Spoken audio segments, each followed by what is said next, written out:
Kamusta kayo? Welcome to our vlog! For today, dahil magbubukas na yung border soon, naisipan kong magbigay ng konting tips before traveling to New Zealand. For those of you who are new to my channel, my name is ChiChi and I am a Pinoy living here in New Zealand. My channel shows our life here, and if you haven't subscribed, I hope you will after watching this video. For those of you who are traveling or planning to travel here in New Zealand soon, please keep on watching.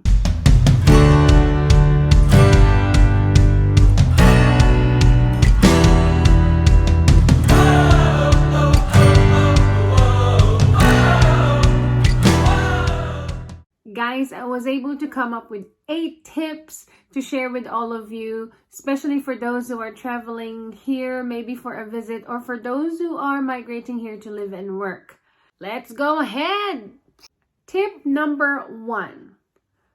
Make sure that you do have a negative Covid19 test result.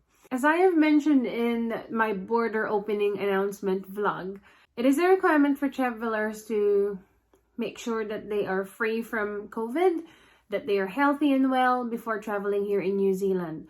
So, kailangan nyo pong magpa-swab at mag-produce po ng document na dala-dala po ninyo para ma-make sure na wala po tayong makakalat or mapapasa na sakit. Another thing po, it is a requirement na you've got 2 doses of the COVID-19 vaccine. Make sure po na nakapagpabakuna na po tayo. Tip number 2 is to make sure that you secure yourself health insurance before traveling. It is pretty expensive if you get sick and then you will be availing, the health services in a different country. Mahal po yun. And it's the same here in New Zealand. Hindi po siya bariya. Mahal siya. Like us, if we go for a consultation with a doctor, we normally pay around $47 if I'm not mistaken. So that's over 1,500 pesos if I would convert. Kaya I would really suggest po na you make sure that you've got health insurance, so doesn't matter if you get sick because you'll never know what you can catch. Mas maganda po talagang may health insurance. Tip number 3 is to make sure you visit this website to make sure which things or food items you cannot bring here when you travel to Aotearoa. The website has a list and you'll see how much you can bring. Based on our experience, when we went home to the Philippines and came back here, we brought in some liver spread, which is a pork product. Hindi po pwede yung pork products makapasok dito. What they did was to confiscate the liver spread that we brought in.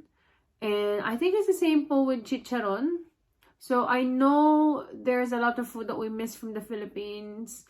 Like, yung chicharon po, like, gusto na lapids.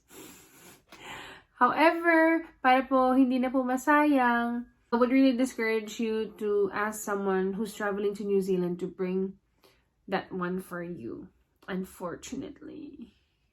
Tip number 4, when you travel, make sure that you declare everything in your bag. Honesty is very important.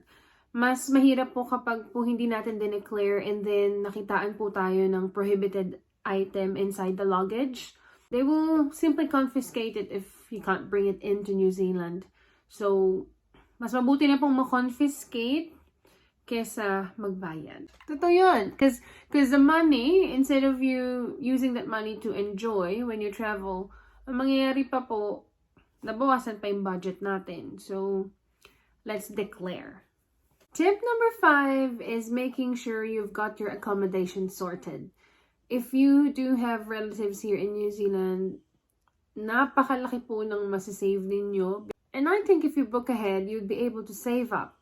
For example, if my family and I decides on, traveling somewhere, we usually book months before, and other accommodations also offers special rates for early birds. So kung medyo matagal pa po yung travel nyo, then you've booked ahead, may mga discount naman po. And also if you become a member of like the hotel group, meron din pong discount, especially if you book directly on their website. Tip number 6, The New Zealand weather is very unpredictable, and they say you may experience 4 seasons in a day. So make sure you've got enough clothing to keep you warm or to keep you cool. Dahil pabago-bago po talaga yung panahon. You may wake up with a sunny weather, and then later during midday, it's starting to get gloomy, and then it's going to be bright again. Then the wind starts. So make sure you've got yourself covered. If you decide to purchase clothing here, if you're a bit on a budget, I would not encourage you to shop for clothes here in New Zealand because they're not cheap. Well, for me, they're not.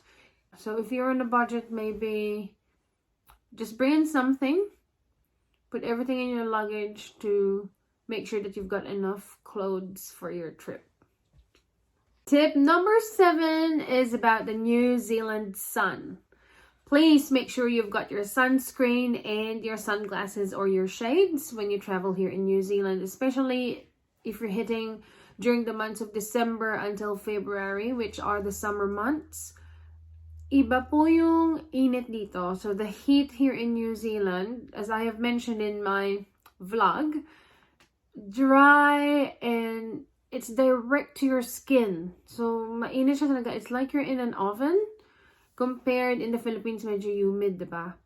Pero dito po talagang parang direct fire nasa balat mo, ganun po kainit. Also, yung sikat po ng araw dito is very glaring. There have been road accidents because drivers have been traveling and then yung nasisilaw po sila, wala silang makita. So, nagkakaroon po ng aksidente. So, make sure, if in case you drive in New Zealand, make sure that you stay on the side of the road. If medyo nasisilaw po kayo sa sinag ng araw, just to make sure that you're safe. Kasi mahirap po na ma-aksidente. Hindi po siya maging magandang memory na ibabaon ninyo. Tip number 8 and our last tip is about health again. Particularly medications. So if you do have regular medications, please make sure that you bring along with you a copy of your doctor's prescription. Just in case po na matanong kayo na bakit may ganitong gamot and so on, at least you've got something to show the border security officers. Also, the price of medications here when you buy sa pharmacy, mahal siya. If I would convert it in Philippine peso, mahal siya. So, mas mura dyan, like, yung mga basic, like paracetamol, vitamins ninyo, dalhin nyo dito. So, I would really advise instead of you buying here. Another thing, if you are pretty sensitive to pollen or dust, or those of you who's got allergic rhinitis, make sure magdala kayo ng yung antihistamine medications ninyo dahil, especially during spring and summer, there's lots of pollens. Ang daming cases ng hay fever. Dito sa New Zealand lang ako nagka-hay fever, guys.